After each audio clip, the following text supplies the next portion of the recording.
It's Ajib. Yeah. So starting again, thank you so much everyone for joining in.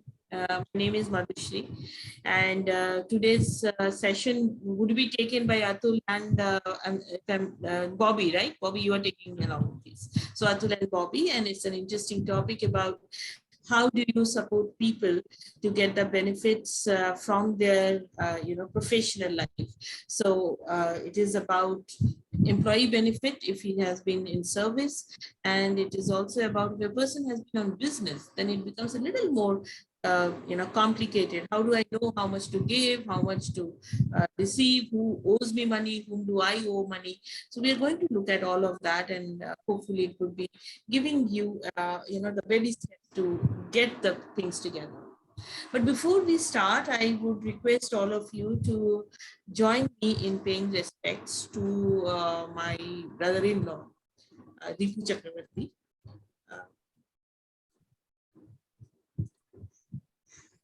So this, I'm sorry. So this initiative is started because we lost him in May, in the second wave of COVID.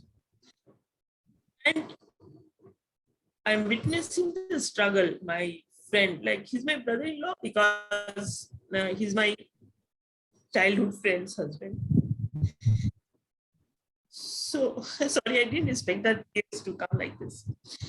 So I'm seeing my friend struggle. She's an educated woman. She's financially strong. She's she's a postgraduate from Delhi University.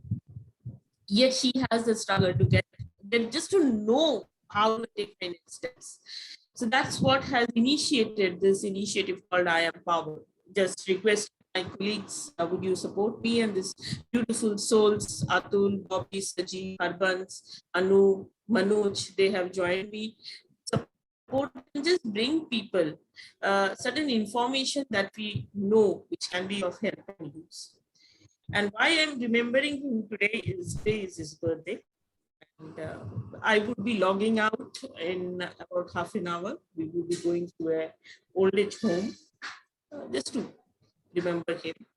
So request everybody to join me in saying a 30-second prayer for his soul to be in peace and his family to be protected, safe, and joyful.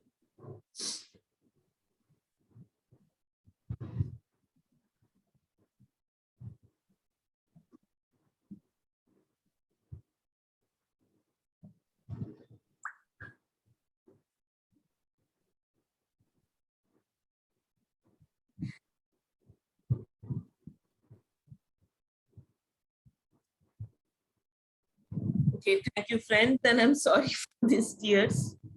I'm sure, Sajeev, Atul, when you will upload this in YouTube, you will delete this part. Thank you for praying with me. And Atul, over to you, and Wabi, over to you. And let's have a wonderful session. Thank you, ma'am. And I don't think we will be deleting this because this message needs to, reach people, because this initiative is not something which was born by any creative idea, but this is a need which was felt, a real life need which people have encountered and you have encountered so closely. So thank you for, initiating this. First of all, thank you from all of us. Okay, so welcome friends, welcome to the third session of I Am Power, and let's begin. So before we go ahead, ma'am already shared as to why this initiative started and what is it that we intend to do. Again, briefly, there are a couple of people who are joining us for the second time, third time. There are some of you who are joining it for the first time. So our aim is to empower the people who have lost their loved one, who had financial assets and other assets, which, after you lose the person, you really don't know where to go, what to do. So how we can empower such people to take control of their finances and hence take control of their life and not just get crumbled down. So इससे पहले कि हम आगे बढ़े, I'll keep the English in view. I remember, sorry about the initial English monologue. So इससे पहले कि हम आगे बढ़े, there is a small video which we would like to show you.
Thank you everyone. Thank you for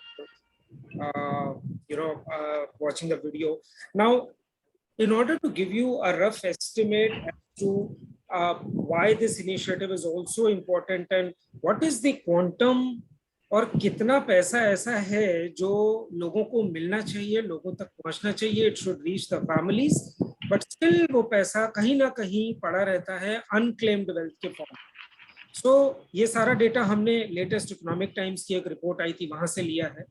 करीब 18,000 crore 18,000 crore is lying in bank accounts unclaimed, because जिसका bank account था या तो उनके फैमिली मेंबर्स को नहीं पता कि कैसे उस पैसे को क्लेम करना है, या कोई उसका there is may be somebody open the account and forgot, paper खो गए, जो भी रीजन हो, लेकिन इतना पैसा आज की डेट में बैंक अकाउंट में अनक्लेम्ड पड़ा है.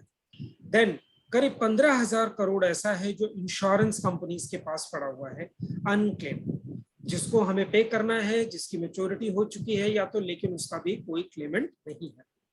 देन अगर हम म्यूचुअल फंड की बात करें, म्यूचुअल फंड अभी आपने पढ़ा होगा recently the way the market is growing and बहुत सारे रिटेल इन्वेस्टर्स मार्केट में अभी एंटर हुए हैं. पहले मार्केट का उतार चढ़ाव डिपेंड करता था मेजरली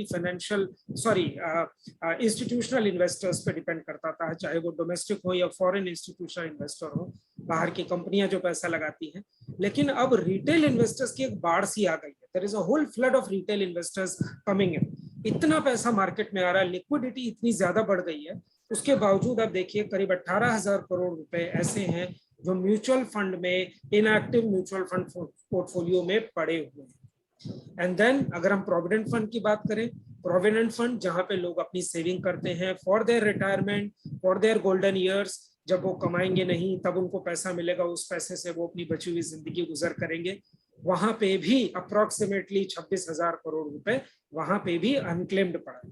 तो इतना ये जो पैसा अनक्लेम्ड पड़ा है, ये कैसे क्लेम कर सकते हैं? और इसमें से बहुत सारा ऐसा होता है, ऑफ कोर्स उस लेवल का डेटा नहीं है हमारे पास, लेकिन इसमें ज्यादातर ऐसे केसेस हैं जिसमें जिसके नाम वो वेल्थ थी, उसके जाने के बाद फैमिली मेंबर्स को नहीं पता कि हम उस पैसे को कहां से ढूंढें, नंबर 1, और ढूंढने के बाद हम उसको क्लेम कैसे करें, कैसे उसको हम वापस, क्योंकि वो उनके हक का पैसा है, इसलिए ये जरूरी है. This is one of the other big reason why we are doing this initiative. So as you know already got an introduction from the video, we are a team of BFSI training professionals, which stands for banking, financial services and insurance. हम में से बहुत सारे लोग colleague थे, काफी साल हमने साथ में काम किया, एंड हमारा जो मेन एम है, जैसा कि मधुशी मैम ने भी शेयर किया, कि पिछले कुछ महीनों में, करीब पिछले 1-1.5 साल के अंदर जो इतनी डेथ्स हुई हैं, and corona was something which was not only affecting old people, it was equally affecting younger people between 30, 35, 40, और ये प्राइम एज होती है अर्निंग की. तो इतनी सारी डेथ्स की वजह से उनके फैमिली मेंबर्स के साथ जो स्ट्रगल हुई, एक लाइव एग्जांपल आपने सुना जो मधुश्री मैम ने शेयर किया, तो वो स्ट्रगल की वजह से बहुत प्रॉब्लम्स आती है।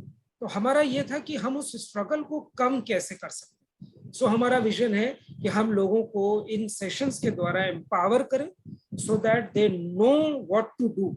एटलीस्ट पहला कदम क्या होना चाहिए वो उनको सबको पता रहे, वो एकदम लॉस ना रहे, एकदम ब्लैंक ना रहे, उनको ये रहे कि हाँ मैं अगर ढूंढूं शायद मुझे कुछ मिले।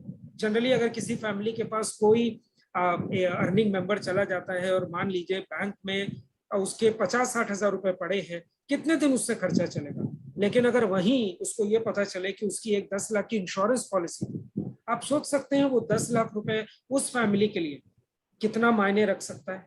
हो सकता है वो एक मिडिल इनकम या लोअर इनकम क्लास फैमिली हो, 10 लाख रुपए में उनकी बहुत सारी दिक्कतें आसान हो जाती, लेकिन वो पैसा जैसा आपने देखा या तो अनक्लेम्ड पड़ा है, उनको पता नहीं है उसको कैसे क्लेम करना। सो हमारी कोशिश है कि हम लोगों को इसके बारे में अवेयर करें, जागरूकता फैलाएं अपने सेशंस के द्वारा। Okay, so before we go ahead, I will put a poll. It will come on your screen now. And you have to answer आपकी खुद की अवेयरनेस फाइनेंशियल लिटरेसी को लेकर, जिसमें 1 लोवेस्ट है और 10 हाईएस्ट है। आप खुद कितना अवेयर हैं कि आपको सभी फाइनेंशियल इंस्ट्रूमेंट्स के बारे में, म्यूचुअल फंड, बैंक, ये वो सब के बारे में आपको सब कुछ पता है। तो 10 हो जाएगा, अगर बिल्कुल नहीं पता तो 1 हो जाएगा। ओके, 2 लोगों ने वोटिंग किया है अभी तक। We are waiting for more. Okay, right, we have 7 people, 8,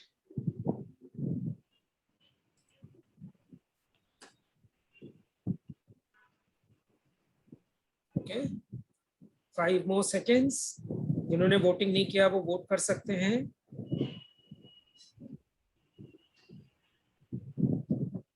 okay, सो हम पोल को यहाँ पे एंड करते हैं।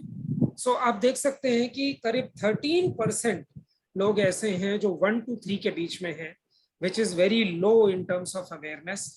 13% लोग ऐसे भी हैं जो 4 to 6 के बीच में हैं, मीडियम से थोड़ा लो। और खुशी होती है देखकर कि 75% ऐसे लोग हैं जो 7 to 8 के बीच में हैं। वी होप हमारे सेशंस का थोड़ा सा कंट्रीब्यूशन रहा होगा इस अवेयरनेस को बढ़ाने में। बट आज जिस तरीके से इंफॉर्मेशन फ्रीली अवेलेबल है, गूगल पे है, आप अपना सब्सक्रिप्शंस कर सकते हैं, मैगजीन पढ़ सकते हैं, न्यूज़पेपर है, पब्लिकेशंस हैं, तो अच्छा है कि अवेयरनेस आपकी इतनी है। 75% पीपल आर इन 7 to 8, लेकिन अभी 100% कोई नहीं है, 9 to 10 कोई नहीं है। तो ये जरूरी था ये जानने के लिए कि हम खुद को कहाँ रखते हैं। Thank you so much for participating in the poll and here is the result which I was talking about. Okay, चलिए अब आगे बढ़ते हैं and we go ahead with our agenda. तो हम करेंगे क्या सेशन में? सो नंबर 1, जैसा कि आपने वीडियो में भी देखा, हमारा काम है स्प्रेड करना अवेयरनेस को, जागरूकता को, फाइनेंशियल लिटरेसी बढ़ाने के लिए, ताकि आप लोग अपने डिसीजन खुद ले सकें। हम आपके लिए डिसाइड नहीं करेंगे, हम आपको बताएंगे कि आप कैसे डिसाइड कर सकते हो। आपको हम रास्ता दिखा सकते हैं, लेकिन चलना आपको पड़ेगा। And this is for the contribution to larger society. We are also thankful to people like Reena, जो हमारे वीडियोस को फर्दर प्रमोट कर रही हैं अपने और चैनल्स पे। उसी तरीके से ही आगे फर्दर स्प्रेड हो सकता है, क्योंकि इतनी बड़ी जनसंख्या में हम गिने चुने लोग एक शुरुआत तो कर सकते हैं, लेकिन एक साइजेबल इम्पैक्ट करने के लिए हमको सब लोगों की जरूरत पड़ेगी। And this is purely for non profit, so there is no kind of fees involve. कोई भी किसी तरीके का फीस, सब्सक्रिप्शन, कुछ भी इसमें इन्वॉल्व नहीं है। और हमारी तरफ से ये प्रॉमिस भी है कि हम आपको कभी भी अपने सेशन के दौरान कोई भी सर्विस कि आप ये वाला म्यूचुअल फंड खरीदो या ये इस बैंक में अकाउंट खुलवाओ, या आपको हम एक फाइनेंशियल एडवाइजर का नंबर देते हैं आप उससे अपना सारा काम करवाओ, वैसा हम आपको कुछ भी स्पेसिफिक गाइड नहीं करें। हम आपको सजेशंस भी नहीं देंगे कि आप अपनी फाइनेंशियल प्लानिंग कैसे करो, बिकॉज वो आप एक्सपर्ट्स के साथ मिलकर कर सकते हो। हम आपको ये राय दे सकते हैं कि आपको एक्सपर्ट की सलाह कहाँ कहाँ लेनी चाहिए, लेकिन वो एक्सपर्ट कौन होगा ये आप खुद से आइडेंटिफाई कर सकते हैं। उसके अलावा हम आपका कोई भी डिटेल, जैसे कि आपका कॉन्टैक्ट नंबर है, पैन नंबर है, आधार नंबर है, इन सब की हमको जानकारी, हम उसको इकट्ठा नहीं करते। पैन नंबर और आधार तो हम लेते भी नहीं है आपसे। एंड कॉन्टैक्ट नंबर हमने शुरुआत करी पहले सेशन के बाद कि कुछ लोगों ने, जो अगर आप अपनी स्वेच्छा से चाहें, बाय योर ओन विल, अगर आप अपना नंबर शेयर करते हैं, so we can send you the meeting link and reminder on the WhatsApp. So अगर आपने वो नंबर हमसे शेयर किया है तो निश्चिंत रहिए, हमने आपको 1-to-1 मैसेज किया है, ग्रुप नहीं बनाया, ताकि आपका नंबर किसी और के पास ना जाए, और आपका नंबर हम भी और किसी से भी किसी भी प्रकार की सर्विस के लिए शेयर नहीं करते। और अगर आपको कभी भी इस प्रकार का कोई फोन आता है कि मैं IM पावर से बोल रहा हूं और आपने ये सेशन अटेंड किया था और मैं आपकी फाइनेंशियल प्लानिंग करना चाहता हूं या मैं आपको ये एडवाइस देना चाहता हूं, ध्यान रखिएगा, ये फोन हमारी तरफ से कभी नहीं आएगा। अगर किसी की तरफ से वो फोन आ रहा है तो हमने नहीं किया है, वहां पे हम आपको सजेस्ट करेंगे कि आप अपनी सूझबूझ का, विवेक का खुद आप इस्तेमाल करें और उसको डील करें। Okay, so before we go ahead, I would like to call upon the entire team of IM Power to come up and please introduce yourself. Ma'am, I would like to start with you, please, one by one. Please go ahead. So Atul, I think while the introductions are happening, we could, my name is Madhushri. I think I've introduced myself. We'll keep it short in the interest of time. I have, work experience of around almost 3 decades now, and been into the insurance sector since 2000, when insurance was privatized. So that's 21 years. Right now, I am into executive coaching and life coaching. So that's about me. Thank you. Thank you, ma'am. Bobby? Yeah, so very good morning to all of you. मेरा नाम जिबाल बॉबी है और I am into financial services right from 2001 and mostly into training domain. So I was into job for 20 years, and last year I started my entrepreneurship journey into training and BFSI. So thank you, Madhushri ma'am, for giving me this opportunity to be a part of this wonderful initiative. Thank you, Bobby. Anuradha? Good morning, everyone. My name is Anuradha, and like my other colleagues, I have also been into financial services and in life insurance for the past 20 years. And I'm really grateful for this opportunity and initiative where I, in a little way, can contribute. Over to you. Thank you. Thank you, Radha. Manojji?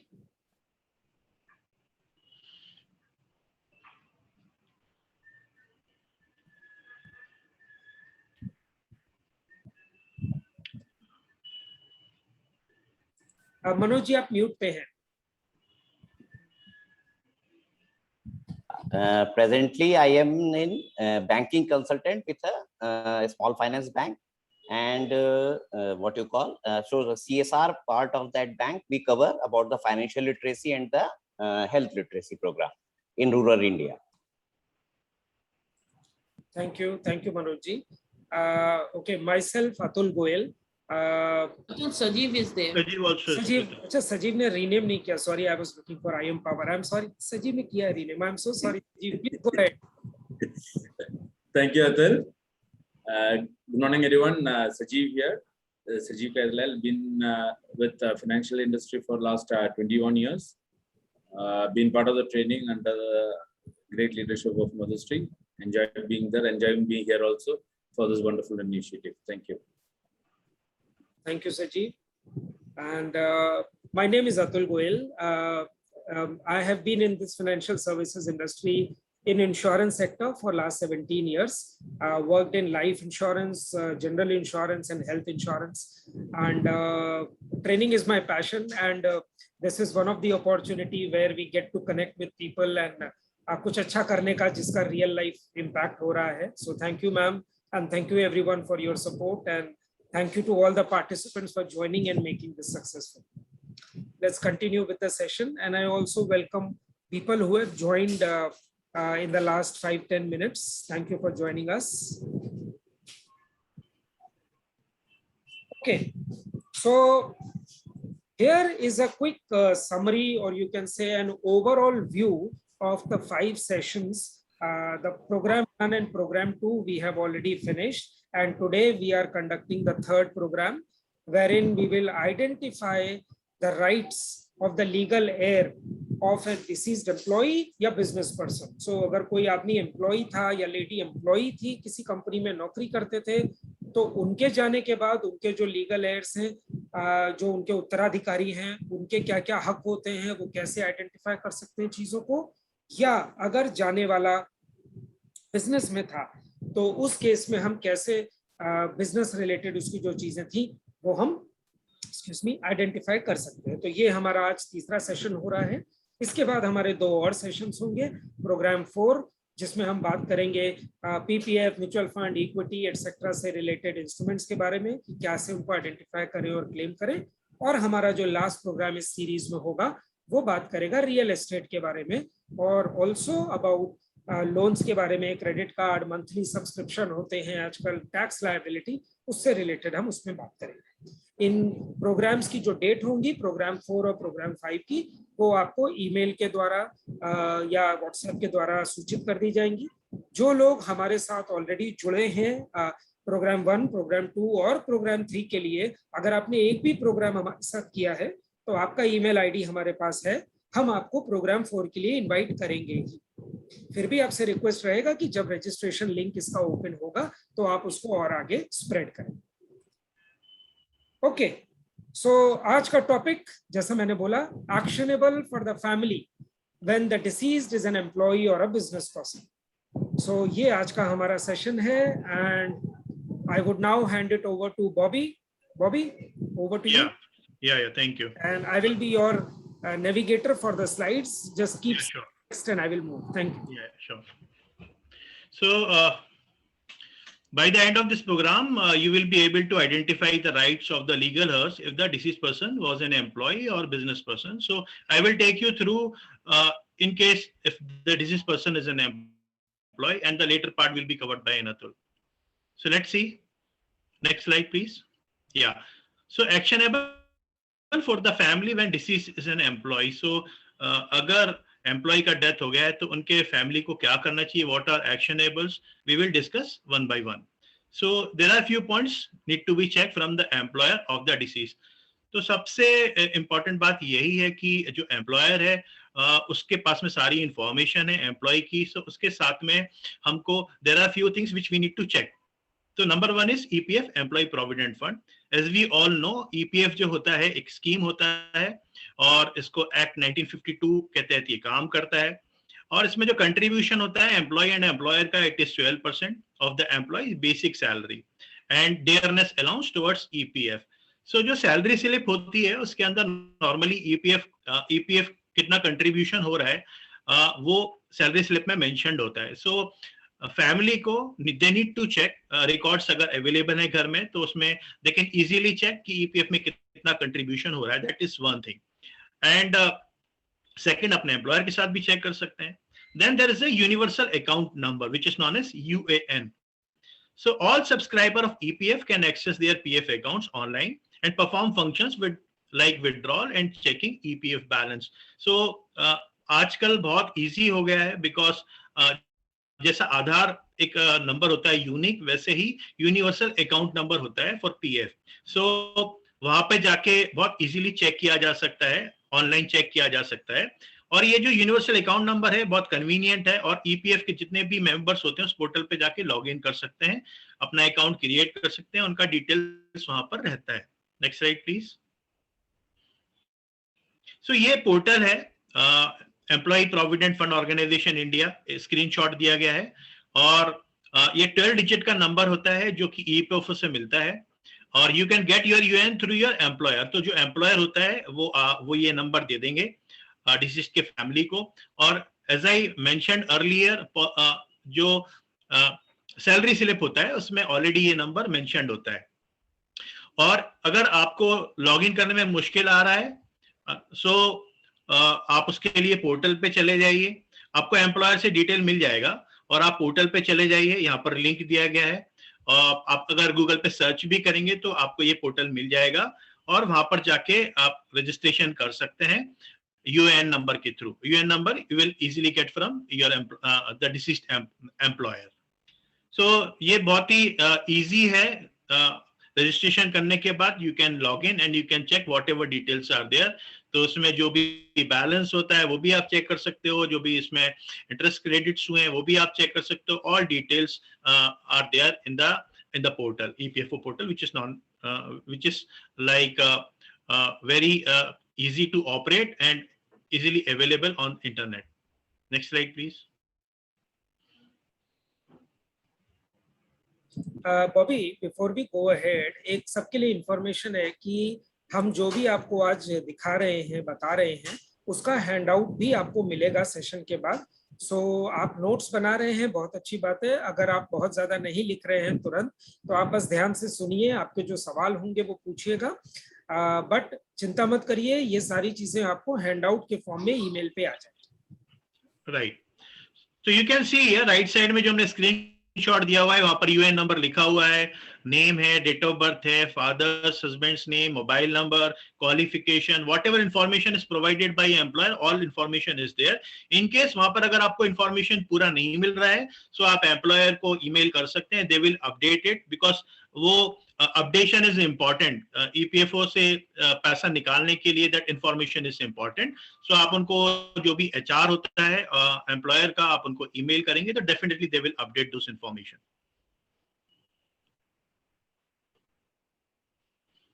So schemes की अगर हम बात करें, ये EPFO में जो schemes आती हैं, तो there are various schemes. First is employees provident fund scheme, जिसके बारे में मैंने आपको बताया, 1952, which is an act.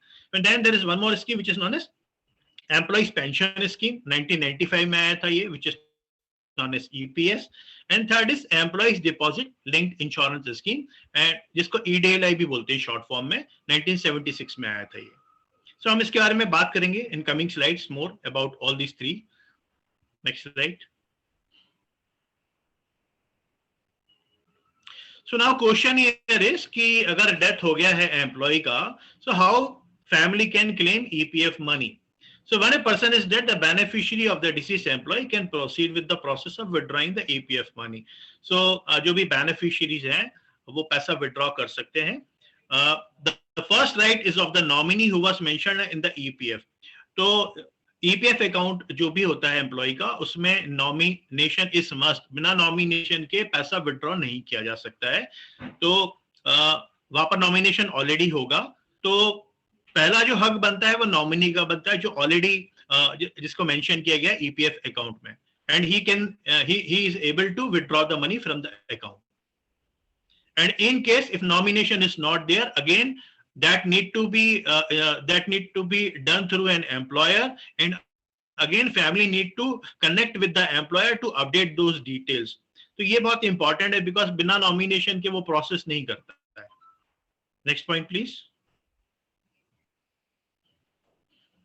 तो अब सवाल ये आता है कि ईपीएफओ का पैसा मुझे कैसे निकालना है और कौन से पोर्टल पे जाना हो. The next question would be कि क्या क्या डॉक्यूमेंट्स हैं जो सबमिट करने होते हैं. तो there are various documents, like number 1 is EPF composite form. ये कंपोजिट फॉर्म डेथ केसेस के लिए होता है, and this is to be filled to claim EPF insurance money, और अगर कोई पेंशन होता है, स्कीम होता है, तो वो सब क्लेम करने के लिए ये ईपीएफ कंपोजिट फॉर्म होता है जो भरना होता है. तो again this EPF composite form is available with the employer. तो आप एम्प्लॉयर से बात करेंगे, वो आपको ये फॉर्मेलिटी करने के लिए आपको हेल्प करेंगे. डेथ सर्टिफिकेट डेफिनेटली जो भी एम्प्लॉय है जिनका डेथ हो गया है, so again death certificate will be required. Third is birth certificate of a children claiming pension. तो अगर बच्चे पेंशन को क्लेम करना चाहते हैं, सो उस केस में ये सर्टिफिकेट लगने वाला है. If there are children of the deceased who are claiming the EPF, they need to provide the birth certificate. तो उनको बर्थ सर्टिफिकेट देना पड़ेगा. फोर्थ है joint photograph of Clements.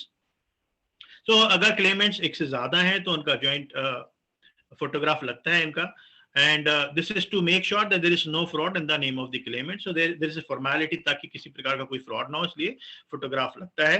Then copy of cancelled cheque और attested copy of the first page of the bank passbook. So क्योंकि पैसा bank account में आने वाला है, तो डेफिनेटली ये इंफॉर्मेशन लगेगा. कैंसल्ड चेक लगेगा, या फिर बैंक का जो पासबुक है उसका फर्स्ट पेज लगेगा. So again to make sure कि भैया जो प्रूफ ऑफ अकाउंट है जहां पर पैसा जाने वाला है वो किस अकाउंट में जाए, उसके लिए bank details are required. EPS scheme certificate only if applicable, अगर ये स्कीम एप्लीकेबल है तो ये सर्टिफिकेट लगता है. तो this is a certificate which is a document which is all the details of who will get the pension. तो ये वो सर्टिफिकेट है जिससे ये पता चलता है किसको कितना पेंशन मिलने वाला है जब मेंबर का डेथ हो जाता है. It's issued by EPFO and this is applicable only where there is a pension part applicable. तो ये ध्यान रखिए, EPS स्कीम अगर एप्लीकेबल है एम्प्लॉय के लिए तो वहां पर इसकी एप्लीकेबिलिटी बनती है. और again this is issued by EPFO.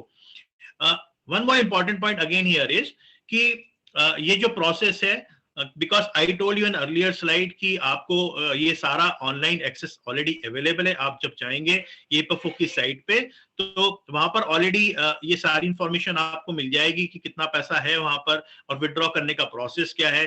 और इवन वहां पर आपको कॉल सेंटर्स के नंबर्स भी मिल जाएंगे. आप मिस कॉल देके भी चेक कर सकते हैं कि उसका अभी स्टेटस क्या है, उसके अंदर कितना पैसा जमा है. So one point contact will be EPFO site. Next slide. So let's see more details about employee pension scheme. EPF के बारे में हम लोगों ने देखा, अभी हम लोग देखते हैं कि employee pension scheme क्या होता है. So employee pension scheme introduce किया था गवर्नमेंट ने. Yeah. Bobby, I was just thinking, should we take a short pause and ask for any questions if there are? Yeah, sure. Maybe just we'll just pause for 1 minute. Anybody Yeah. has a question can raise hand. Any questions? Anyone?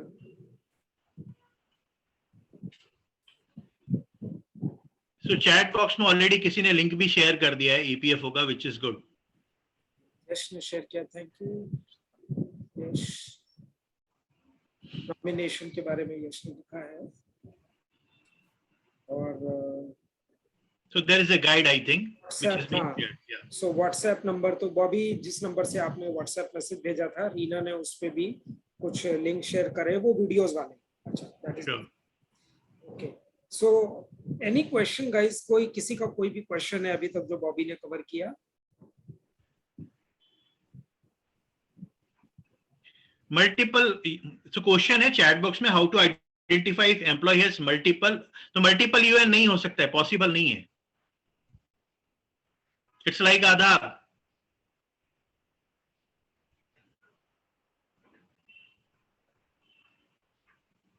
I do have to, so I need to check on this. So for every UAN, it is linked to your mobile number.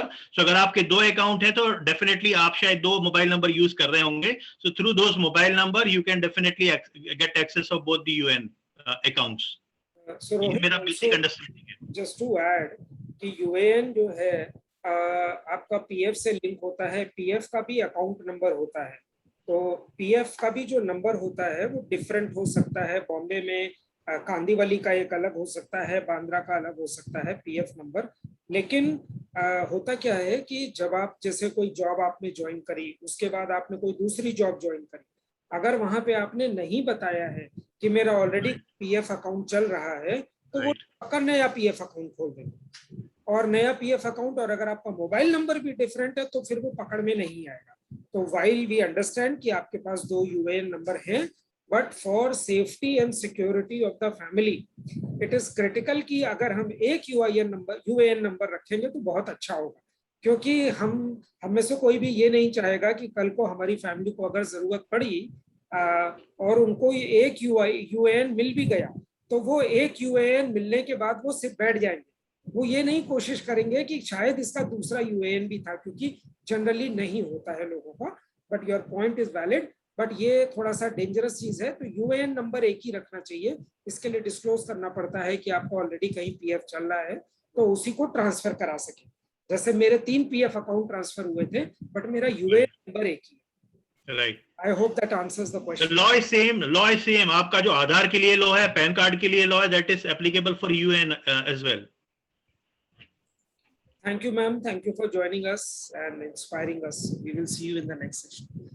Okay. Ma'am has left. Okay. Thank you. Yeah, bye everyone. Please carry on. Bye. Bobby, I'll start the screen sharing. Yeah. Go ahead.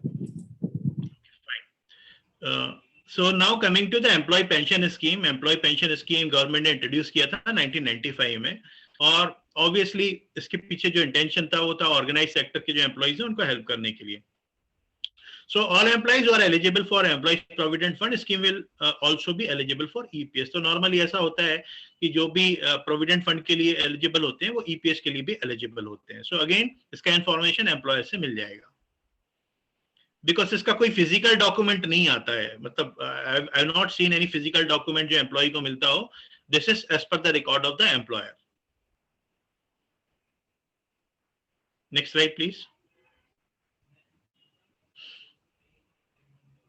So employee pension scheme, let's go and let's see what are features available in EPS scheme. So in case the widow gets remarried, the children will receive the enhanced pension amount and they will be categorized as orphan. तो ये important है. अगर widower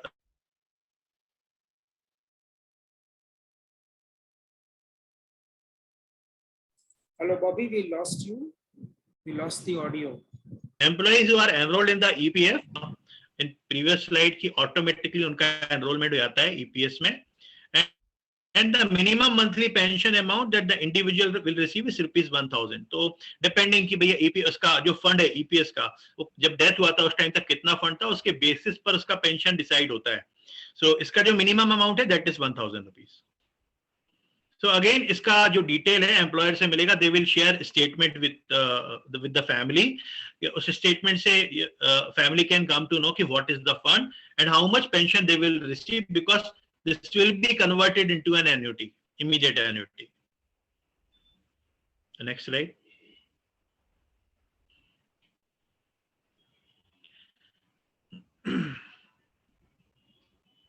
So in case the widower is receiving the EPS amount, they will continue to receive the amount until his or her death. तो उनको मिलता रहेगा till life, उनको मिलता रहेगा. डेथ होने के बाद में it will stop. After that the children will receive the pension amount until they attain the age of 25 years. उसके बाद बच्चों को मिलेगा. ठीक है, और 25 साल से शुरू होता है ये. In case the child is physically challenged, they will receive the pension amount until his or her death. In case the child is physically challenged, they will receive the pension amount. उनके death होने तक ये उनको मिलता रहेगा, बच्चों को मिलता रहेगा. तो मतलब इससे मुझे जो समझ में आ रहा है वो ये आ रहा है कि जो विडोवर है उनको मिलेगा, उनकी डेथ तक कंटिन्यू रहेगा, फिर उसके बाद बच्चों को मिलेगा और उसकी बच्चे की डेथ तक ये कंटिन्यू रहेगा.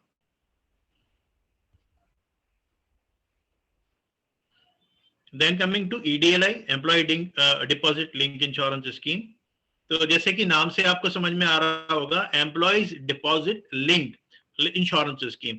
सो जो आपका EPF अकाउंट है उसके साथ में कुछ इंश्योरेंस, लाइफ इंश्योरेंस भी लिंक्ड होता है. So your EPF gives you some life insurance too and lot of people might not know. काफी लोगों को ये चीज पता नहीं होती है कि जो EPF है उसमें कुछ इंश्योरेंस भी होता है.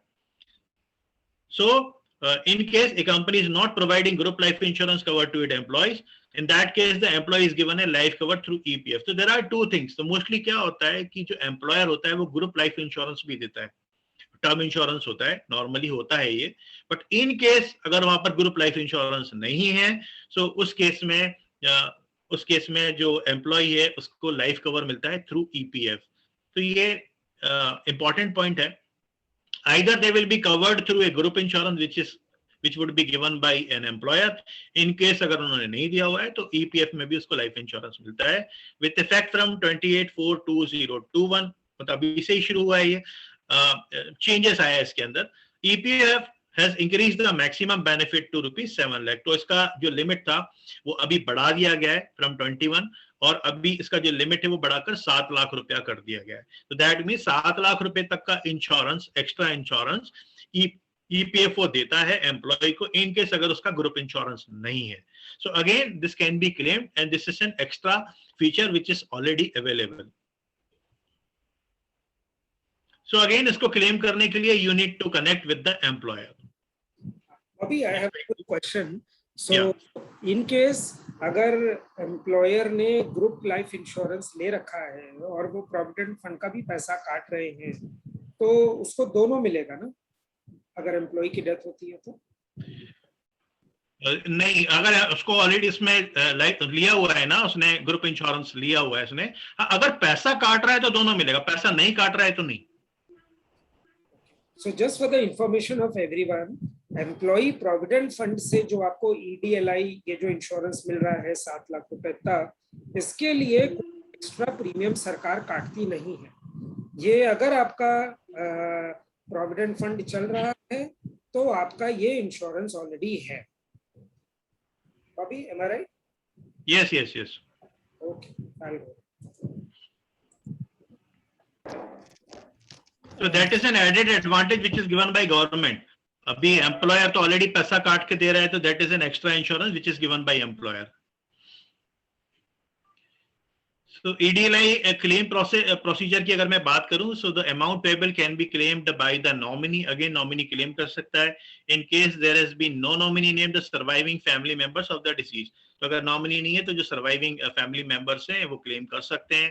In case there is no nominee or eligible surviving family member, the claim can be made by the legal heirs. तो अगर नहीं है कोई surviving family member, तो legal heirs जो भी होंगे, which will be defined by the law, they can claim for the EDLI amount. Rohit ने हाथ रेज किया है। Yes, Rohit, please ask your question. My question is basically that, let's say, for example, employee leaves the job and may go to, let's say, business or just lost the job, then also that EPS and EDLI will be, let's say, active for that employee or not? Can you hear me? Hello. Bobby, yeah. हाँ, yeah. आपका question ये है कि job अगर उसने छोड़ दिया है, हाँ, तो ये उसका जो इंश्योरेंस है वो कवर चालू रहेगा कि नहीं रहेगा? हाँ, और जो पेंशन है, पेंशन का जो एक्टिव रहेगी नहीं रहेगी। EPF का अमाउंट तो जो जितना जमा है वो तो मिल ही जाता है, बिल्कुल। बट पेंशन और इंश्योरेंस नहीं मिलेगा, बिकॉज जितना भी आपका फंड वैल्यू है ना, that is transfer to immediate, मतलब जो पेंशन पॉलिसी लिया होता है नॉर्मल इंश्योरेंस कंपनी से लिया होता है, वहां से पेंशन स्टार्ट हो जाता है। ओके, एंड इंश्योरेंस का that I need to check, ये मैंने अभी तक चेक नहीं किया है। As far as my knowledge is concern, ये इंश्योरेंस भी स्टॉप हो जाता है उसका, but still we will come back to you on this point. I need to validate this. Okay, thank you, sir. Rohit, just to add, so I will take my own example. मैंने एक company में 7.5 साल नौकरी करके वहां से जब छोड़ा था, तो मेरा पेंशन का था पैसा, तो वो पैसा मुझे मतलब पूरा इकट्ठे मिलके मेरे पास चॉइस थी। We can't hear you. I am on unmute. Can you hear me? Yeah, we can hear you.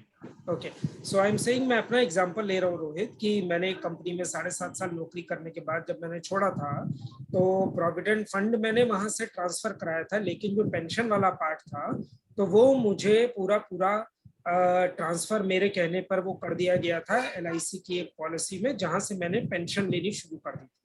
तो जरूरी नहीं है कि वो पेंशन जब आदमी 60 साल का या 65 का हो जाए तभी स्टार्ट हो।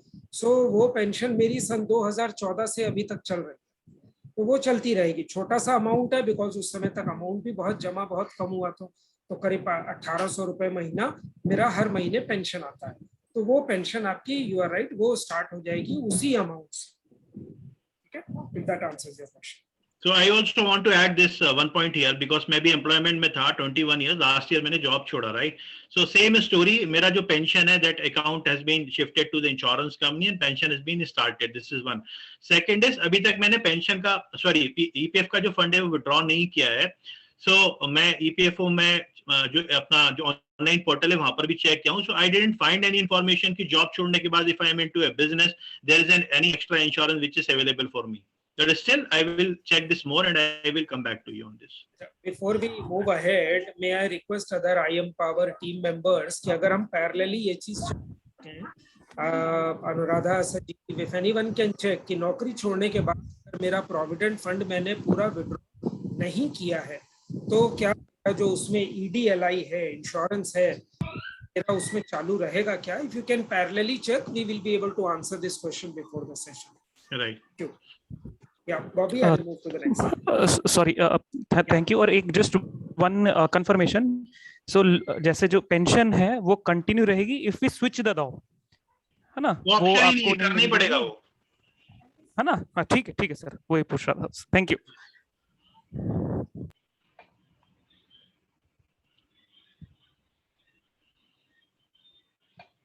So EDLI claim process, in case the nominee surviving member, family member or legal heir is a minor, the claim can be made by the legal guardian. Same rule है जो फाइनेंशियल प्रोडक्ट्स के लिए applicable होता है। अगर बच्चा है तो डेफिनेटली लीगल गार्डियंस के लिए कस्टडी में रहेगा वो क्लेम। और उसका जो क्लेम प्रोसेस है उसका फॉर्म 5 है, और there is a link of the website, again EPF India ये वेबसाइट है .government.in, इस पर अगर आप जाएंगे तो आपको ये फॉर्म 5 वहां पर मिल जाएगा। तो ये साइट पे आप जाएंगे तो यहाँ पर ये आपको लिंक भी मिल जाएगा UN पोर्टल का, and this is one site which everyone should like consider as a one site where all the information is available regarding EPF and or whatever discussion we are doing in this session. So this form need to be filled and duly submitted. So while filing out the claim, it should be kept in mind that EDLI claims are only admissible if the deceased person was actively employed at the time of death. तो जब death हुआ है तो वो job में थे, वो ध्यान रखना चाहिए। The application for claim must be attested by the employer, and in case the employer is no longer available to attest the claim application, attestation must be done with the official seal of either. अगर available नहीं है so उसके लिए then you need to connect with the local offices होते हैं, EPFO के जो offices होते हैं वहां पर आप जाइए और वहां पर आप उसको अटेस्टेशन करा के उसको फर्दर आप प्रोसेस करा सकते हैं। So I think Bobby, this partially answers that question कि EDLI claim तभी आएगा जब actively employed था at the time of death. Right. तो अगर हमने अपना कर लिया है, जॉब छोड़ के हम नौकरी कर रहे हैं और 5 साल हो गए हमें नौकरी करते हुए, तो I am not in active job any more, तो इवन इफ मेरा PF का बैलेंस है EPF के पास, बट स्टिल अगर मैं एक्टिवली जॉब में नहीं हूं तो वो क्लेम एडमिसिबल नहीं होगा। Right. Yeah, Rohit, I think you already acknowledged that the first statement answers your question. Okay.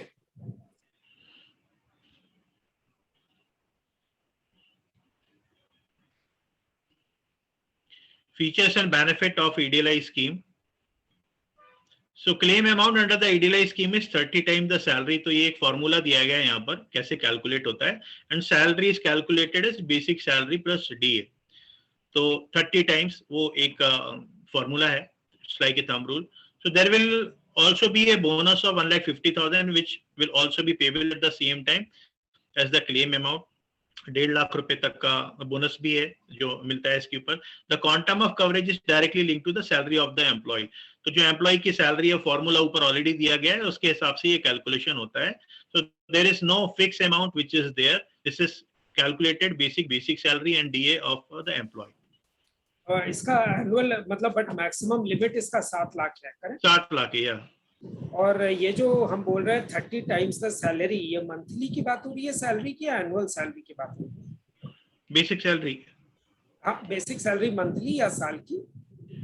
Monthly salary. Okay, so please remember guys, 7 lakh limit है।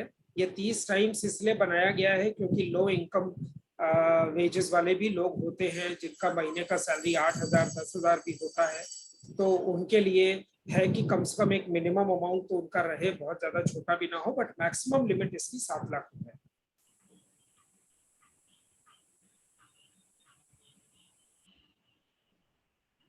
So again, इसको क्लेम कैसे कर सकते हैं? In order to successfully file a claim, the following document should be submitted along with the claim form. So death certificate लगने वाला है, then guardianship certificate अगर जो claim है वो minor है, नॉमिनी और लीगल माइनर है, then guardian must also submit a guardianship. तो जो भी गार्डियन है, लीगल गार्डियन, उनको गार्डियनशिप का सर्टिफिकेट भी देना पड़ेगा।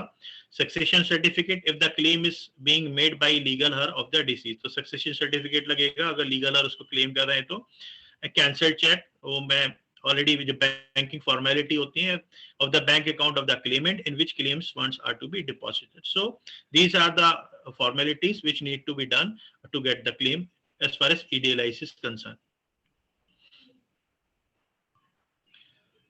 Now coming to gratuity, after death, payment of gratuity after death.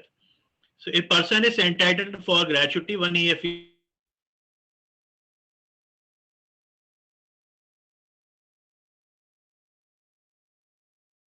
in the event of an unfortunate death or disablement. The government has waived off the requirement of any minimum eligibility period.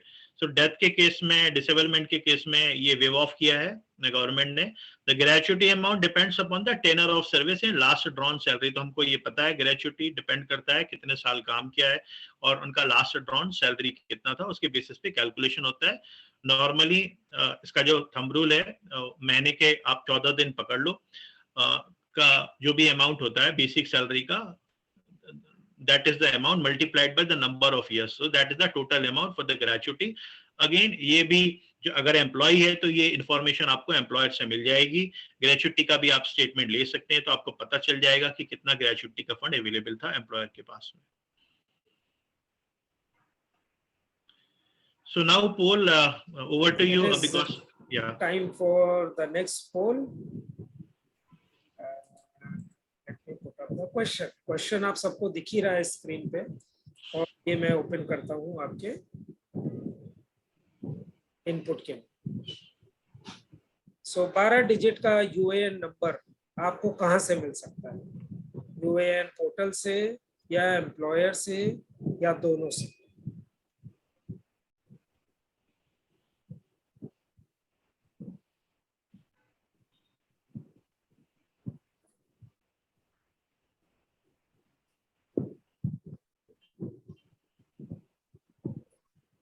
Okay, 5 more seconds.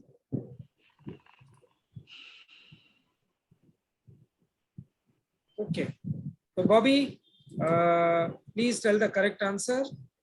Yeah, right है.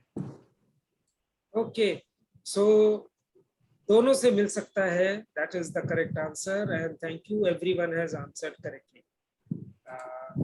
Let's go ahead. This is the next question on EDLI.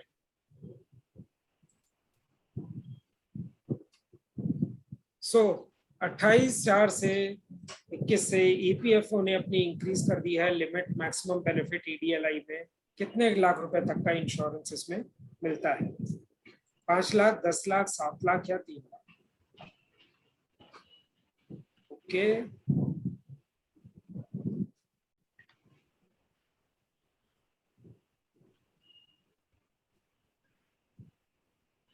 Okay. So I think again सभी लोगों ने सही answer दिया जितने लोगों ने participate किया. Yes, the correct answer is 7 lakh. Thank you guys, thank you for staying attentive and participating. Now Bobby, thank you so much, and please keep adding as I take the business person का session. So अब हम बात करेंगे कि अगर जाने वाला business करता था तो कैसे उसकी फैमिली आइडेंटिफाई कर सकती है कि उसके क्या क्या एसेट थे, पैसा कहाँ से आना था, जाना था. बहुत सारी चीजें होती हैं, बहुत सारी चीजें कॉमन भी होती हैं, लेकिन कुछ चीजें ऐसी होती हैं जो खाली बिजनेस जो लोग करते हैं, अपना खुद का काम करते हैं, उनके लिए एप्लीकेबल होती है. तो आइए बढ़ते हैं आगे. सबसे पहले तो ये 5 इंपॉर्टेंट एक्शन पॉइंट्स, बहुत बहुत इंपॉर्टेंट, और ध्यान रखिएगा. अगेन मैं रिपीट कर रहा हूं कि आप सबको एक्सक्यूज मी इसका हैंडआउट मिलेगा, तो आपको याद रखने की जरूरत नहीं है. नंबर 1, करंट अकाउंट डिटेल निकालिए. करंट अकाउंट डिटेल के लिए आपके पास उसकी चेकबुक, पासबुक, पेपर स्टेटमेंट, जो भी आपको मिलता है, उस बंदे का करंट अकाउंट डिटेल निकालना जरूरी है. करंट अकाउंट हर बिजनेस पर्सन खुलवाता है, क्योंकि करंट अकाउंट बिजनेस पर्पस के लिए होता है, मल्टीपल ट्रांजैक्शंस के लिए होता है. उसमें सेविंग्स अकाउंट की तरह इंटरेस्ट नहीं मिलता, लेकिन बाउंडेशंस भी नहीं होती है. सो करंट अकाउंट डिटेल निकलवाइए, उससे आपको पता चलेगा कि जनरली पैसा कहाँ से आ रहा था और जनरली यहाँ से पैसा कहाँ जा रहा था, कहाँ कहाँ पे किया जा रहा था. सो करंट अकाउंट डिटेल निकालिए. नंबर 2, सेविंग अकाउंट डिटेल भी जरूरी है, क्योंकि कई बार ऐसा होता है छोटे बिजनेसमैन होते हैं वो करंट अकाउंट नहीं खुलवाते.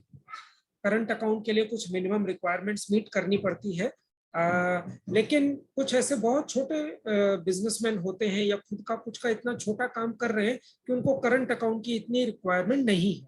तो सेविंग अकाउंट की डिटेल आपके पास होनी चाहिए। अगेन इसके बारे में हम अपने पहले सेशन में हमने बात करी थी कि बैंक अकाउंट से आप क्या क्या चीजें आइडेंटिफाई कर सकते हो। कोई ईएमआई कट रहा है, कहीं इंश्योरेंस का प्रीमियम साल में एक बार कट रहा है, वहाँ बहुत सारी चीजें पता चलती है आपको। तो ये जरूरी है कि आप उसकी अकाउंट की डिटेल निकलवाएं। एक बार आपको अकाउंट का डिटेल मिल गया, अकाउंट नंबर और बैंक का नाम मिल गया, तो फिर आपकी बहुत सारी मुश्किल हल हो जाती है। बिकॉज फिर आप उस बैंक में जाके डेथ सर्टिफिकेट साथ में आप अगर ले जा रहे हैं और आपके पास प्रूफ है कि आप उसके लीगल हेयर हैं या फैमिली से हैं, तो फिर आप वहां पे फॉर्मेलिटी पूरी करके उस अकाउंट से जुड़ी तमाम जानकारी आपको वहां पे मिल जाती है। So current account, saving account important है। तीसरी चीज है, जो चार्टेड अकाउंटेंट या टैक्स कंसल्टेंट आप के फैमिली मेंबर के साथ काम करता था, जो उनका सारा टैक्स रिटर्न फाइलिंग करता था या टैक्स वगैरह के बारे में उनसे कंसल्ट करता था, उनसे आप सारी डिटेल निकलवाएं कि कब उन्होंने लास्ट पेमेंट करी है टैक्स की। क्योंकि हमेशा ध्यान रखिए, मरने के बाद टैक्स की लायबिलिटी खत्म नहीं हो जाती। तो ये भी संभव है कि कुछ ऐसा टैक्स है जो बकाया है, देना था, लेकिन आदमी की डेथ हो गई या बिजनेस पर्सन की डेथ हो गई, तो वो टैक्स कंसल्टेंट को पता रहेगा कि कैसे हम निकाल के उसका बाकी का टैक्स जो है वो हम जमा करा सके। चौथी चीज है, पिछले 3 साल के आईटीआर। आईटीआर का मतलब हो गया इनकम टैक्स रिटर्न, और सीओआई मतलब कंप्यूटेशन ऑफ इनकम। तो कंप्यूटेशन के बाद इनकम टैक्स रिटर्न फाइल होता है। उससे ये पता चल जाता है कि कहाँ से आदमी को इनकम आई और कहाँ पे उसने क्या क्या इन्वेस्टमेंट किया था, क्या क्या उसने कहाँ कहाँ पे डिडक्शन लिया था, वो सारी चीजें वहां से निकल कर आती हैं। और लास्ट है आपका जीएसटी पोर्टल, जिसके बारे में हम अभी और डिटेल में बात करेंगे, और इसके लिए एक यूट्यूब वीडियो लिंक भी है जो आपके हैंडआउट में रहेगा आपके पास। तो जीएसटी पोर्टल से काफी चीजें पता चलती है, क्योंकि हम एडवांस में जीएसटी जमा करते हैं तो हमें पता रहता है कि कहाँ से हमको पैसा आने वाला है। तो जीएसटी पोर्टल, जैसे आप यूएएन नंबर के लिए पोर्टल पे जा सकते हैं, जैसे हमने बात करी थी पहले सेशन में कि ईमेल आईडी कैसे ढूंढ सकते हैं, बंदे का पासवर्ड कैसे ढूंढ सकते हैं, वैसे ही जीएसटी पोर्टल पे भी लॉगिन करके ये डिटेल पता लगाई जा सकती है। आगे बढ़ते हैं। सो यहाँ पे हम देख रहे हैं जीएसटी की वेबसाइट है services.gst.government.in। इसके अंदर लॉगिन करके आपको पूरी जीएसटी की डिटेल मिल सकती है।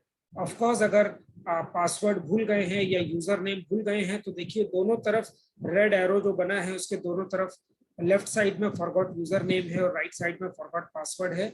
और इसके लिए जनरली मोबाइल नंबर इस्तेमाल होता है ओटीपी वगैरह के लिए। तो ये बहुत बेसिक चीज है। अगेन हमने इसको अपने पहले सेशन में कवर किया था कि अगर आपके पास डिसीज्ड का मोबाइल नंबर है तो उसकी सारे जितने भी ओटीपी वगैरह है वो सब उस नंबर पे आएंगे, जिसको आप यूज करके उसके पासवर्ड को आप रीसेट कर सकते हैं सभी जगह।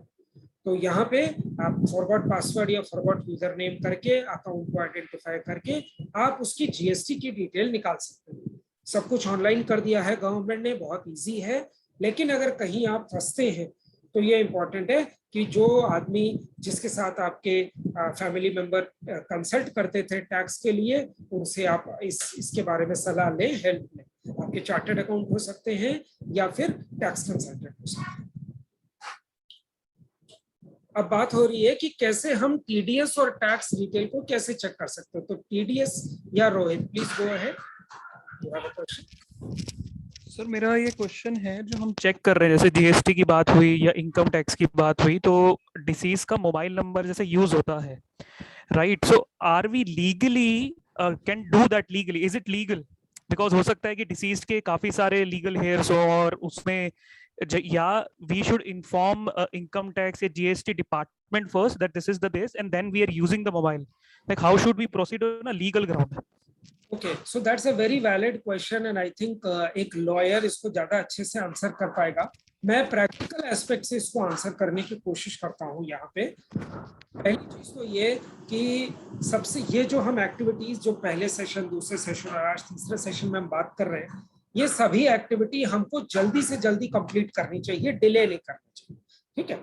दूसरा ये है कि जो मोबाइल नंबर है, अगर आपके फैमिली के पास वो मोबाइल नंबर है, आप उसको इस्तेमाल कर रहे हैं, कई बार होता है हम वाइफ के नाम से सिम कार्ड लेते हैं, हम उसका इस्तेमाल कर रहे हैं, तो इसमें इतना कोई लीगल इशू आता नहीं है। सबसे बेस्ट ये रहेगा कि आप एक बार उसका OTP आ गया, आप उसमें चेंजेस कर लीजिए और मोबाइल नंबर भी अपडेट कर दीजिए। अगर आप वो कर देते हैं तो वो मोबाइल नंबर आपको ऑलरेडी वहां से हट जाएगा। बट इसके बारे में एक राय तो बनती है एक लॉयर से, तो that is something which we can ask. So I'll request team IM Power to just make a note of this, and we can check about this and maybe inform others. So can I add something, Atul, here? Please, yeah, So, Bobby. Yeah. So abhi recently I have seen one of my like common friends होते हैं, he was a businessman in Pune और उसका death हो गया, काफी business था और like अभी काफी सारी फर्म्स थी पार्टनरशिप के अंदर, वाइफ है उसकी, तो ये सिचुएशन को मैं कोरिलेट कर पा रहा हूँ. So like तो there was a lawyer as well, lawyer भी है, चार्टेड अकाउंटेंट भी, and they were checking कि भैया कितनी liabilities हैं, कहाँ से पैसा लेना, एंड एवरीथिंग वाज फाइनलाइज, मतलब ऑलमोस्ट सब कुछ सेटल हो गया था. लास्ट मोमेंट अभी केम टू नो कि 3.5 करोड़ का GST आउटस्टैंडिंग भी है. So what I am trying to tell, आपने जो यहाँ पर अप्रोप्रिएट सॉल्यूशन दिया है, दैट इज वेरी इंपॉर्टेंट कि जो लॉयर होगा, ठीक है, और जो कंसल्टेंट होगा उसका chartered accountant, these are two key persons because they would be knowing the entire situation of the business, and through that जो भी फैमिली में वाइफ है या जो भी नॉमिनी लीगलर्स हैं, अगर वो उसको प्रोसेस करेंगे then it will be more easier rather than doing self. Thank you, Bobby. And Rohit, इसमें एक चीज और है. Again, I am not giving an expert opinion here, but अगर हम लीगल पर्सपेक्टिव से सोचें तो अगर मैं डिसीज्ड का मोबाइल नंबर यूज करके फर्दर कोई फ्रॉड कर रहा हूं तब लीगल लायबिलिटी बनती है. लेकिन अगर मैं लीगल हेयर हूं या नॉमिनी हूं या फैमिली मेंबर हूं, पर्सन का इमीडिएट फैमिली मेंबर, और मैं वो मोबाइल नंबर इसलिए यूज कर रहा हूं ताकि उस पर OTP आए और मैं खाली जानकारी निकाल सकूं कि इसका कितना टैक्स था, कहाँ से पैसा आता था, कुछ टैक्स बाकी है क्या, मैं नॉर्मल प्रोसेसिंग कर रहा हूँ, वहां पे लीगल लायबिलिटी नहीं बनना चाहिए. बट यस, अगर हम फ्रॉड करेंगे उस नंबर को यूज करके, आगे किसी से ट्रांजैक्शन करेंगे जिसको नहीं पता कि उसकी डेथ हो चुकी है, then definitely it is illegal. So one more thing यार, वैसे भी फर्म और पार्टनरशिप में सारी लायबिलिटीज कैरी होनी होती है, तो अगर वो डिसीज नहीं भी है तो so ultimately it is coming to the family only. They need to pay it. Either it is taxes, either it is loans. Thank you, Bobby. Rohit, we hope that answers your question partially, if not fully. Definitely the thing is कि legal जो है, rules जो है, logic and legal things might go differently. तो इसलिए मैंने एक question पूछा, but I got to the things, and definitely it is better to talk to a lawyer for such matters in case you are confused or not sure. Thank you. Thank you. Okay, so आइए अब बात करते हैं कि TDS और tax detail हम कैसे देखें. तो भाई अगेन गवर्नमेंट ने सब कुछ ऑनलाइन कर दिया है. यस, हमको पता है कि वेबसाइट नहीं चल रहा है इनकम टैक्स का. मैंने खुद भी अपना इनकम टैक्स रिटर्न अभी नहीं फाइल कर पाया हूँ, लेकिन अगेन ये टेम्पररी दिक्कत है. इन्फोसिस जैसी बड़ी कंपनी इस मैटर को खुद हैंडल कर रही है, तो we hope it will be resolve very soon. लेकिन आपका ये जो वेबसाइट है हमारी incometaxindia.gov.in, इसके अंदर जाके आदमी अगर अपना लॉगिन करता है तो वहां पे उसको अपना फॉर्म 26AS मिलता है. नाउ ये एक बहुत इंपॉर्टेंट फॉर्म होता है, आई एम श्योर बहुत सारे लोगों को पता रहेगा. 26AS फॉर्म में पूरी जानकारी होती है कि कहाँ कहाँ आपका TDS कटा है. TDS का फुल फॉर्म होता है टैक्स डिडक्टेड एट सोर्स. इसका मतलब होता है कि जैसे फॉर एग्जांपल मैंने कहीं इन्वेस्टमेंट किया और वहां से जब मुझे मैच्योरिटी मिली तो उन्होंने 10% TDS काट लिया. अब उन्होंने 10% काटा, उसका पूरा ब्यौरा, कितना अमाउंट बना था, कितना टैक्स कटा, वो इस फॉर्म के अंदर आ जाता है. लेकिन इसका ये मतलब नहीं है कि मेरी लायबिलिटी पूरी हो गई. अगर मैं 30% ब्रैकेट में आता हूं तो मुझे बचा हुआ 20% टैक्स और उसके ऊपर का सेस वो मुझे बाद में रिटर्न फाइल करते वक्त देना पड़ेगा. लेकिन अगर मुझे नहीं पता कि TDS कटा है तो शायद मैं गलती से 30% टैक्स भर दूंगा, जबकि 10% तो मेरा ऑलरेडी कट चुका है. तो इससे हमको ये पता चलता है कि कहाँ कहाँ से इनकम आ रही थी TDS कट के. तो उन जगहों से आपको ये पता चलेगा कि कहाँ कहाँ पे बिजनेस डीलिंग होती है और कहाँ कहाँ पे आपका टैक्स कट चुका है, ताकि वो बिजनेस वाला टैक्स फाइल करते वक्त उस टैक्स का वो क्रेडिट ले सके और ओवरऑल टैक्स कैलकुलेशन कर सके. Now important points to remember, number 1, जैसा मैंने आपको ऑलरेडी बताया कि अगर कोई आदमी नहीं रहा, बिजनेस पर्सन नहीं रहा, तो भी हमको टैक्स जो भी पेंडिंग है सरकार को वो देना होता है। टैक्स की लायबिलिटी जीवन के साथ खत्म नहीं होती। उसके अलावा अगर कोई रिफंड बन रहा था टैक्स, कई बार होता है 2000, 10,000 से लेकर 2 लाख, 10 लाख तक इनकम टैक्स रिफंड भी बनता है। तो अगर कोई टैक्स रिफंड बन रहा था तो भी जो नॉमिनी है, उसका जो लीगल एयर है, वो एलिजिबल होते हैं टैक्स रिफंड लेने के लिए। यहाँ मैं आपको एक बहुत अच्छा एग्जांपल देता हूँ, and Bobby I am jumping into your area. जो नौकरी करते हैं लोग, हमारा जनरली टैक्स कैसे कटता है कि हमारा ये एस्टिमेट किया जाता है कि पूरे साल में हमारी इनकम कितनी होगी, और फिर उसके ऊपर हमारा टैक्स हर महीने की सैलरी से काटा जाता है। अब मान लीजिए कि कोई इंसान फाइनेंशियल ईयर में 3 महीना नौकरी करने के बाद उसकी डेथ हो, तो अब आगे तो उसको सैलरी मिलेगी नहीं, लेकिन उन 3 महीनों में उसका जो इनकम टैक्स कटा, वो ये मान के कटा कि उसको पूरे 12 महीने सैलरी मिलने वाली, यानी कि उसका टैक्स ज्यादा कट गया। तो उस केस में क्या होगा, अगले साल जब उसका फॉर्म 16 आएगा, जो कि एक और डॉक्यूमेंट होता है जो कंपनी प्रोवाइड करती है, जो जरूरी होता है इनकम टैक्स फाइल करने के लिए, तब आप उसका इनकम टैक्स रिफंड क्लेम कर सकते हैं, क्योंकि ज्यादा टैक्स कट गया। तो टैक्स देना है तो देना भी पड़ेगा, और अगर रिफंड है तो वो आपको रिफंड भी मिलेगा। उसके अलावा आपको वेबसाइट से पिछले 10 साल के टैक्स रिटर्न का ब्यौरा मिल सकता है, और इसके बारे में हमने एक YouTube का वीडियो लिंक भी दिया है, जो आप अपने हैंडआउट से आप चेक कर सकते हैं। Okay, so moving ahead, there is a checklist, and इस चेकलिस्ट में काफी सारे पुराने आइटम भी हैं, लेकिन ये एक चेकलिस्ट है, हम इसका रिवीजन कर रहे हैं कि अगर किसी की डेथ होती है तो आप ये सारी चीजें जरूर ध्यान में रखें। अगेन ये आपके हैंडआउट का पार्ट है, so don't worry. Saving bank account, और इसमें ऐड कर लीजिए करंट बैंक अकाउंट, बैंक के लॉकर रखा हुआ है अगर उसमें कुछ सामान, फिक्स डिपॉजिट, पीपीएफ, ईपीएफ। अब पीपीएफ ईपीएफ में क्या फर्क है? पीपीएफ हम खुद खुलवाते हैं, पब्लिक प्रोविडेंट फंड, वो हमारा होता है, वो मैंडेटरी नहीं होता है सबके लिए। कुछ बैंक्स में जाके आप ये पीपीएफ अकाउंट भी खुलवा सकते हैं, हर साल कम से कम 500 रुपए उसमें जमा कराना होता है। और EPF is something which employer काटता है और अपना इक्वल कंट्रीब्यूशन देता है। उसके अलावा म्यूचुअल फंड की detail, life insurance policy, national saving certificate, real estate की प्रॉपर्टी अगर कोई है तो ये पेपर वगैरह आपको मिल जाएंगे। बॉन्ड अगर कोई लिया हुआ है, इंफ्रास्ट्रक्चर बॉन्ड है या और कहीं पे इन्वेस्टमेंट किया है, स्टॉक्स हैं, शेयर्स हैं, पोस्ट ऑफिस डिपॉजिट है, ये बहुत सारी चीजें हैं जो आपको ढूंढ के अपने पास रखनी चाहिए। जरूरी नहीं है हर किसी ने हर एक में इन्वेस्टमेंट किया हो, लेकिन ये कुछ कॉमन ऐसी चीजें हैं जिसमें लोग इन्वेस्टमेंट करते हैं। अब कुछ चीजें ऐसी होती हैं जिसमें जनरली आपको पता नहीं रहता, तो आपको पेपर ढूंढने चाहिए अच्छे से घर में। फॉर एग्जांपल, अगर मैंने किसी को 1 लाख रुपए उधार दिया है और अगर मैंने कोई पेपर नहीं रखा है तो बहुत दुखद स्थिति है, क्योंकि उसका कोई लेखा जोखा नहीं है। अगर वो आदमी सच्चा है, ईमानदार है, तो शायद वो आके पैसे वापस कर दे, लेकिन जनरली कहीं पे लोग डायरी में नोट करके रखते हैं कि किसको कितना दिया, किससे कितना लेना है। तो वो ऐसे एरिया है जो यहाँ इस लिस्ट में कवर नहीं होते, तो उनका भी आप सब लोग ध्यान रखें। Okay, so we have come to the end of the session, and let me just check if I have any questions or thoughts.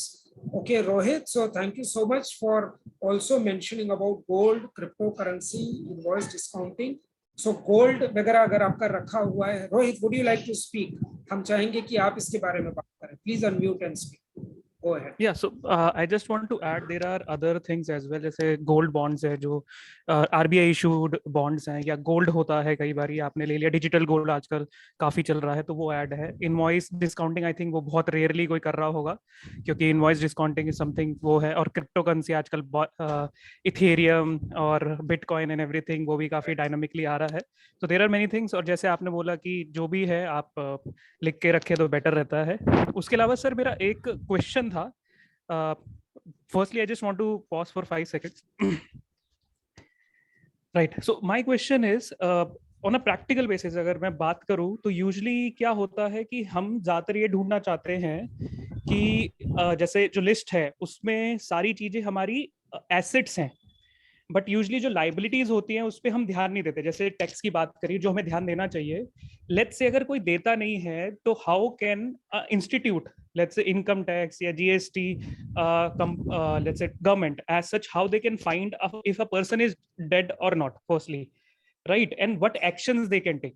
Because ये अगर हमें पता होगा तो शायद हम जितने लोग हैं ज्यादा केयरफुल हो जाएंगे, क्योंकि हम ये कहते हैं कि यार उन्हें पता कैसे चलेगा या वो है। तो इस टाइप से मैं जानना चाहता हूँ आपका, अगर आपको कुछ पता है इसमें। तो यहाँ पे मैं मेरे को जितना पता है मैं बताना चाहूंगा, और उसके बाद I will request other IM power members और बाकी जो पार्टिसिपेंट्स भी यहाँ पे हैं, क्योंकि नॉलेज ऐसी चीज है जो किसी एक के पास नहीं रहती, शेयर्ड नॉलेज है। तो अगर हम लायबिलिटी की बात करें रोहित, तो क्या होता है कि जैसे टैक्स की लायबिलिटी है तो हमें ऑनलाइन पता चल गई, GST की है हमें ऑनलाइन पता चल गया।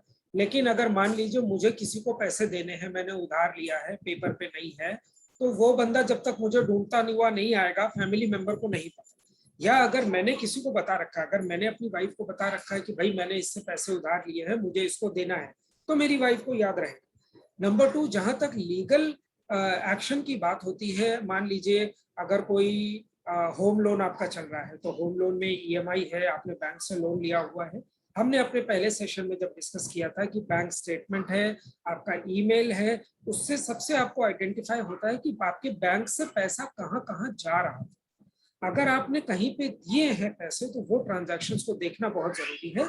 खाली एक जो इसमें ग्रे एरिया बचता है वो बचता है कैश का। अगर आपने किसी को कैश पैसा दिया है और वहां से लेना है, या आपने लिया है और आपको कैश देना है, तो कैश का लेखा जोखा जनरली लोग एक छोटी सी डायरी में नोट करके या अपने लैपटॉप पे कहीं पे एक्सेल में नोट करके रखते हैं, वो ईमेल पे या SMS पे नहीं आता। तो वो एक ग्रे एरिया है जिसमें डिस्प्यूट हो सकता है। अगर उसके अगेंस्ट कोई लीगल डॉक्यूमेंट निकलता है तब तो कोई लायबिलिटी बनेगी, वरना अगर मैंने आपसे अगर 1 लाख रुपए लिए हैं और कोई पेपर साइन नहीं किया है, तो फिर ये आपकी किस्मत है कि आपको वो पैसा वापस मिले, क्योंकि लीगली तो आप कुछ नहीं कर सकते, राइट। और गवर्नमेंट की जहां तक बात है क्रेडिट कार्ड वगैरह की, तो मैंने कुछ एग्जांपल्स देखे हैं जहां पे कुछ पेमेंट अगर डिलेड है तो उसके रिमाइंडर आते हैं रजिस्टर्ड मेल ID पे, SMS पे। तो ये चाहिए फैमिली मेंबर्स को कि वो चेक करते रहें रेगुलरली। अगेन हमने अपने पहले सेशन में देखा था कि कैसे डिसीज्ड का ईमेल ID आप आइडेंटिफाई भी कर सकते हैं। अगर आपको ईमेल ID नहीं भी पता है तो मोबाइल नंबर से जनरली लिंक रहता है, आप ईमेल ID भी आइडेंटिफाई कर सकते हैं। तो वो ईमेल ID पे रिमाइंडर्स आते रहते हैं।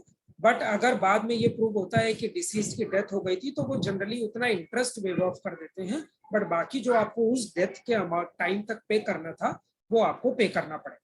और जनरली वो लोग जो लीगल ऐसे इस टाइप की लायबिलिटीज होती हैं वो लोग आपको परस्यू करेंगे, आपको आगे बढ़ के बताने की जरूरत इतनी नहीं पड़ती। अनलाइक इनकम टैक्स में तो वो चुप रहेंगे, आपका इंटरेस्ट लगाते रहेंगे हर दिन। बॉबी और anybody else if you like. I want to add जो अभी क्वेश्चन किया है ना टैक्स एंगल से, मैं बताता हूँ। अभी मैंने थोड़ी देर पहले जो बात बोली थी मैं रिपीट करता हूँ। देखो, अगर प्रोप्राइटरशिप फर्म है या पार्टनरशिप फर्म है, अगर प्रोप्राइटरशिप फर्म भी है, डेथ हो गई, तो काफी बार क्या होता है फैमिली मेंबर को लगता है कि अभी बंदा ही नहीं रहा तो मेरे ऊपर लायबिलिटी नहीं आएगी। तो ये एक मिथ है, ये एक परसेप्शन है। सो आई थिंक फर्स्ट जो एक्शन होना चाहिए फैमिली का वो ये होना चाहिए कि जो लॉयर है या टैक्स एडवोकेट है उनको तो पता ही होता है, उसके through they need to be inform to the tax department as well. क्योंकि अगर इन्फॉर्मेशन नहीं दिया और हम इस मुगालते हुए रहे कि अभी आगे कुछ होने वाला नहीं है, तो टैक्स लायबिलिटी कैरी फॉरवर्ड होती रहती है, कंपाउंड इफेक्ट आता है, पेनल्टी होती है। So this is very important. अगर डेथ हुई है that need to be inform, तो इससे ये भी पता चलेगा कि फर्म के ऊपर कितनी टैक्स लायबिलिटी आ रही है, and there like tax consultant will help you out कि उसको कैसे मैनेज किया जा सकता है। पार्टनरशिप फर्म में तो एटलीस्ट पार्टनर इज देयर, तो उनको पता रहता है कि हाउ टू मैनेज इट, अभी इसको कंटिन्यू करना है या दूसरे पार्टनर को लेके आना है। So there are different options available there, but the main point here is कि फैमिली को एटलीस्ट उस पर एक्शन लेना चाहिए, so that they will come to know कि कितना टैक्स लायबिलिटी है या नहीं है। If there is tax liability that need to be sorted out. जैसे मैंने अभी बोला 3.5 करोड़ का GST एक फर्म के ऊपर निकला है और उसकी 7 फर्म्स थी ऐसी। So this is important. Thank you, Bobby. Rohit, I hope that answers your question again. Fully, partially, Yeah, at least. definitely. Or why I ask this question is because sometimes we go after assets only जो हमारे फायदे के लिए होती है, but liability के नहीं दी जाती हैं. और मैं इसलिए रेस किया जिससे बाकी सबको भी इंफॉर्मेशन यही मिले कि वो लाइबिलिटीज भी हमें सेट ऑफ करनी चाहिए, और ये नहीं सोचना चाहिए जो बॉबी सर ने बिल्कुल सही कहा कि बैठे रहो तो कंपाउंडिंग इफेक्ट होगा. ये है. और thanks for other things as well. Thank you. Thank you. So again, everyone, as we come to the end of this third session, आप हमसे कैसे contact कर सकते हैं? हमारा mail ID आपके पास है impower2021@gmail.com.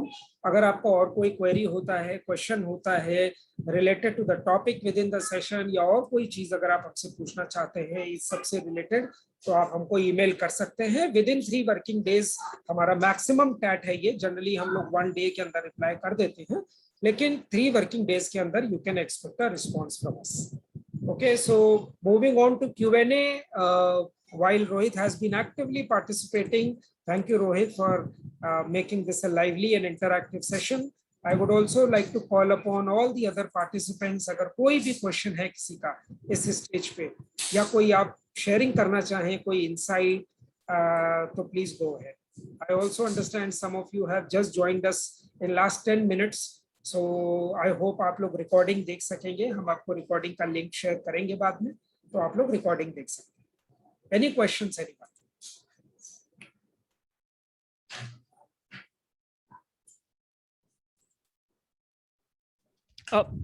This is Rohit again. Just one thing I just want to understand.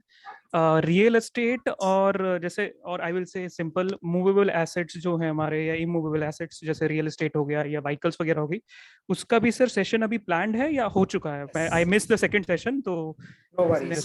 So Rohit, real estate के ऊपर हमारा last session planned होगा. ये third session है.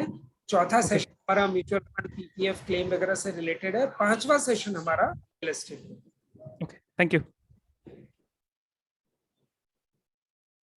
Okay, so if there are no further questions, we would now like to have a quick poll of how the session was, and here it is coming on your screen. Please vote, and please keep your feedback very genuine, because that will enable us to improve further.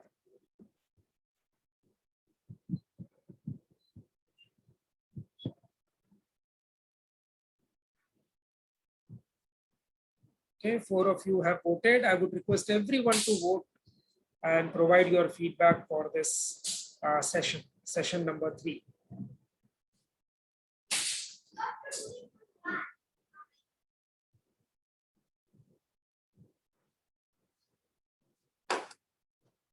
Okay, so I'm ending the poll now.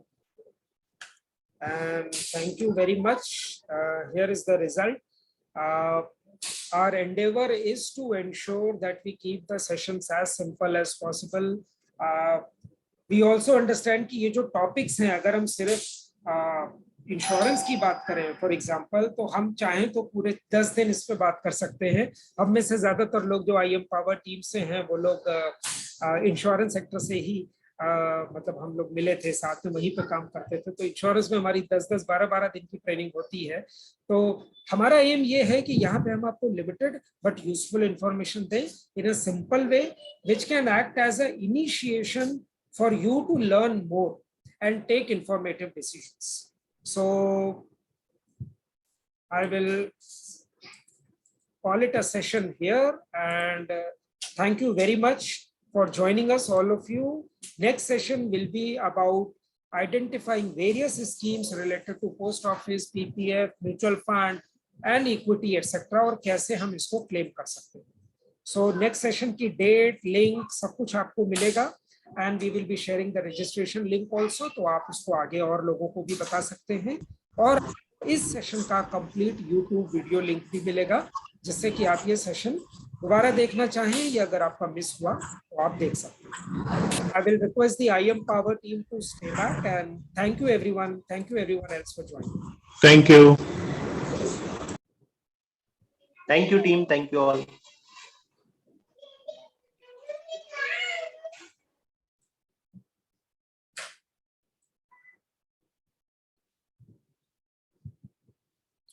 Okay.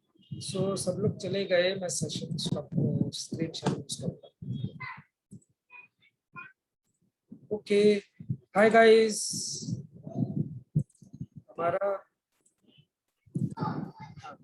अभी video नहीं दिख रहा है सबका, सब लोग at least 5 minute के लिए. We will only continue for 5 minutes and then we will go off.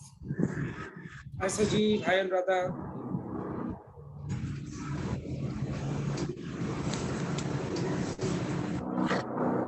Anuradha, we need you. Hello. So Atul, आप recording को off कर सकते हो because we will not put this in YouTube.